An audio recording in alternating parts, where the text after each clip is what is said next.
Eu não sei qual é a situação na qual você está inserido, inserida. Mas eu sei que a tua situação pode ser parecida com a situação de uma pessoa que até um tempinho atrás a sua vida era só vitória. Alegrias, as coisas davam certo, não precisava nem de esforço. Parece que a vida caminhava como uma bola descendo ladeira abaixo. Mas de repente a coisa mudou. Você se viu num buraco. Parece que você, quanto mais se esforça para sair dele, mais profundo você vai. E por mais que você ore, tudo parece não sair do lugar.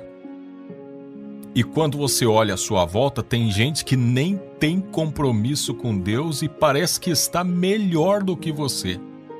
Aí você pensa, para mim não dá. Desse jeito não, eu não aguento mais. E quando você já está pensando em desistir, te aparece um vídeo desse na internet dizendo: antes de desistir, ouça a última palavra de Deus para você. Antes de você fazer qualquer coisa, eu te peço alguns minutinhos da sua atenção. Depois você pode fazer o que quiser. Mas primeiro ouça o que eu tenho a dizer para você da parte de Deus. Porque é Deus que impulsiona a gente a falar no nome dele, tentando transmitir uma mensagem de vida para as pessoas. Não deixa o diabo tentar te enganar com pensamentos negativos, do tipo, quem é essa pessoa? Essa pessoa não sabe de nada, não vale a pena, não gaste o seu tempo.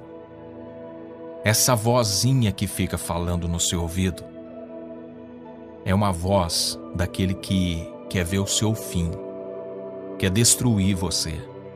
Ele não vê a hora de você jogar a toalha, para ele pular de alegria e gritar: eu venci! Na verdade, ele gostaria mesmo era de vencer a Deus, né? Mas ele jamais vai conseguir isso. E como ele não consegue vencer a Deus, ele consegue pelo menos causar tristeza para Deus. Porque quando um filho, quando uma filha dele desiste, desanima, põe um fim na sua vida, a vitória acaba sendo do inimigo de Deus. E aí, o coração de Deus se entristece por ver que o inimigo consegue vencer as pessoas na conversa, na pressão, no desânimo. Por isso eu te peço, por favor, antes de desistir, ouça a última palavra de Deus para você. Eu sei que talvez você não está nem afim de ver o que está escrito na Bíblia. Por isso eu nem vou pedir para você abrir Bíblia nenhuma. Mas eu quero dizer para você que no primeiro livro de Reis, no capítulo 19, tem a história de Elias. Lá no versículo 15 e 16, o Senhor lhe disse: volte pelo caminho por onde veio e vá para o deserto de Damasco. Chegando lá, unja Azael como rei da Síria, unja também Jeú, filho de Ninsi, como rei de Israel, e unja Eliseu, filho de Safate, de Abel-Meolá, para suceder a você como profeta. Olha só, Elias havia tido uma grande vitória sobre os profetas de Baal. Elias havia exterminado aqueles falsos profetas e havia glorificado o nome de Deus por meio de uma vitória estrondosa diante de Acabe e Jezabel. Todavia, não se sabe por que cargas d'água que, ao receber uma ameaça, uma simples ameaça de Jezabel, Elias fica apavorado, amargurado. Elias entra numa crise tão grande ao ponto de fugir e se esconder dentro de uma caverna e pedir para si a morte. E aqui eu quero destacar uma coisa importante. A gente tem mania de sempre olhar para as pessoas da Bíblia e achar que essas pessoas eram super-homens, super-mulheres, pessoas com uma estrutura muito melhor ou maior do que a nossa. Mas não é assim. A Bíblia diz que Elias era um homem semelhante a nós, um homem formado do mesmo pó que você, suscetível aos mesmos sentimentos, inclusive sentimento de desânimo, de derrota. E foi isso que aconteceu com Elias, mesmo depois de uma grande vitória. Depois de um tempo em que tudo ia bem, as coisas estavam caminhando, Elias estava firme com o Senhor, exercendo o seu ministério, dando passos largos na sua caminhada. Venceu um grande desafio, orou a Deus e veio fogo do céu, consumiu o sacrifício, derrotou aqueles falsos profetas. Elias estava vivendo um momento de glória na sua vida, quando de repente uma ameaça de uma mulher o põe em pânico. Sabe por quê? Porque Elias era homem semelhante a nós, a mim e a você. Elias era uma pessoa, um ser humano com a mesma estrutura sua. A segunda coisa que eu quero dizer para você é: não avalie a vida das pessoas à sua volta com base naquilo que você vê ou pensa. Lembra quando eu disse que você olha à sua volta e pessoas que nem servem a Deus parece que estão muito melhor do que você? A gente tem a mania de pensar assim porque a gente avalia a pessoa com base naquilo que a gente vê ou pensa. Mas olha, aquilo que a gente vê ou pensa de algumas pessoas é só a ponta de um iceberg. Iceberg é aquele enorme bloco de gelo que fica no mar. E a gente, quando vê um iceberg, a gente se assusta com aquela ponta de gelo que está no meio do mar, mas a gente não sabe, às vezes, que a ponta que está abaixo do mar, fora da nossa visão, é muito maior do que aquilo que a gente está vendo. Assim é a vida das pessoas. Às vezes você vê uma pessoa com um sorriso nos lábios passando ao seu lado, e você pensa, nossa, fulano está bem melhor do que eu. Você não sabe as noites de amargura, de choro e de angústia que essa pessoa passa. Você não sabe o quanto custou para essa pessoa conseguir colocar esse sorriso nos lábios. E talvez é um sorriso falso. Um sorriso que esconde atrás dele um grito de desespero, de dor, de angústia. Então não fique comparando a sua vida com a vida das pessoas que você vê. Quando for para comparar, compare você com você mesma. Você mesmo.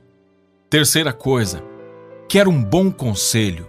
Risque da sua vida essa hipótese de deixar Deus, abandonar Deus, parar com Deus, por qualquer problema, por qualquer frustração, por qualquer crise.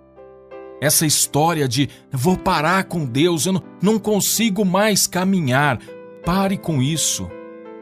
Certa vez, quando Jesus pregou um sermão duro, os discípulos dele, ao ouvir aquelas palavras, o abandonaram. Foram embora. Ficaram só os 12. E aí Jesus perguntou aos 12, vocês também não querem ir? Simão Pedro lhe respondeu, Senhor, para quem iremos? Tu tens as palavras de vida eterna. Nós cremos e sabemos que és o Santo de Deus. Risque da sua mente essa hipótese de você deixar Deus, porque isso é, no mínimo, uma bobagem.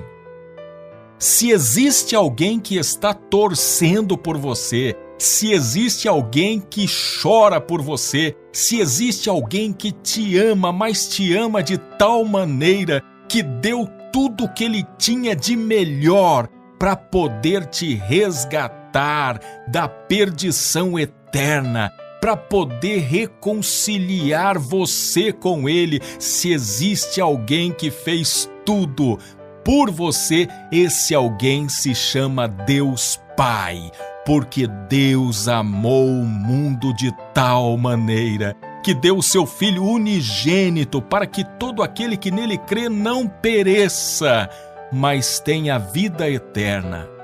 Risque da sua vida essa hipótese de querer deixar Deus por algum problema ou frustração.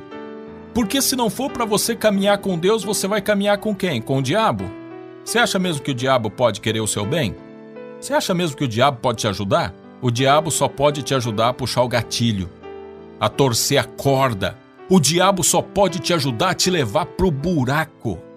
Aliás, é bem provável que se você já está no buraco, foi ele que te levou para aí. Deus quer te tirar do buraco, Deus quer te tirar de dentro dessa caverna. E a quarta coisa que eu tenho para te dizer, não importa a crise, não importa se você chegou aí por culpa sua ou por culpa do diabo, se porque você fez o certo ou porque você fez errado, não desanime, porque Deus acredita em você. Deus acredita na sua capacidade de sair dessa com a ajuda dele. E o principal, seja na tua vida ou na de quem quer que seja, em tudo o que acontece no mundo ou fora dele, a última palavra é de Deus. Assim como foi na vida do profeta Elias. Como eu disse, o profeta Elias teve momentos de glória, de louvor, momentos de força, momentos de vitória. Mas ele passou também maus bocados, ao ponto de entrar numa caverna e pedir para si a morte. E ele mesmo estava achando que tudo tinha acabado para ele. Talvez ele estivesse assim como está você. E então ele pede para morrer. Ele desanima, ele desiste de tudo. Mas olha o que Deus pede para ele. O Senhor lhe disse: volte pelo caminho por onde veio e vá para o deserto de Damasco. Chegando lá, unja Azael como rei da Síria.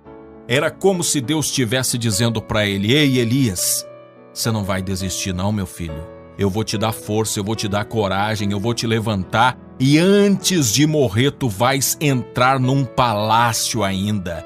Tu estarás diante de um rei. Você não vai morrer não, Elias. Tem coisas para eu cumprir na tua vida ainda.